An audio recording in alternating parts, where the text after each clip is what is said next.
جمیل فاروقی کو اٹھایا گیا اور اسے ننگا کر کے مارا گیا اسے. I am sorry to use this word in front of a woman, I am really ashamed of that, but یہ کیا گیا. This has happened. میں آپ کو تفریق کرنا ہوگی. ایک ہوتا ہے جرنلسٹ اور ایک ہوتا ہے کہ ایک پولیٹیکل پارٹی کا سیاسی کارکن جو جرنلزم کے گاب میں آ کے ٹی وی پہ ایک سرٹن پولیٹیکل ایجنڈا پروموٹ کرتا ہے. اس میں تفریق کرنا ہوگی. تو بیسکلی کارکن کے ساتھ یہ ہو سکتا ہے؟ نہیں, میری اگر کارکن نو بالکل نہیں ہو سکتا. تو پھر لیکن اگر انہوں نے کوئی ریڈ لائن کراس کی ہے, انہوں نے کوئی غلط کام کیا ہے, میں نہیں جانتی کہ اس کے پیچھے کیا محرکات تھے. جن صاحب کا آپ نے نام لیا میں ان کو جانتی بھی نہیں جی.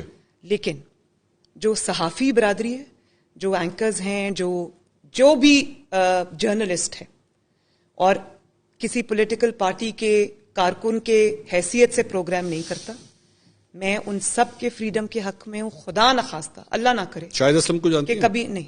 شاہد اسلم, میں بتاتا ہوں کون ہے شاہد اسلم. شاہد اسلم نے جو ہے بیسکلی جنرل باجوہ کے ایسٹس کی ڈیٹیلز جو ہیں وہ شیئر کی تھی اور ان کو اٹھا لیا گیا. تو دس بڑے یہ کس کے دور میں ہو رہا ہے؟ یہ آپ کے دور میں ہو رہا ہے.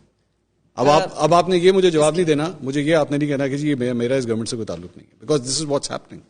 نہیں, لیکن میں یہ ضرور کہہ سکتی ہوں, تعلق تو نہیں ہے لیکن یہ ضرور کہہ سکتی ہوں کہ اس قسم کے جو واقعات اگر ہوئے ہیں تو اس کو روکنا چاہیے.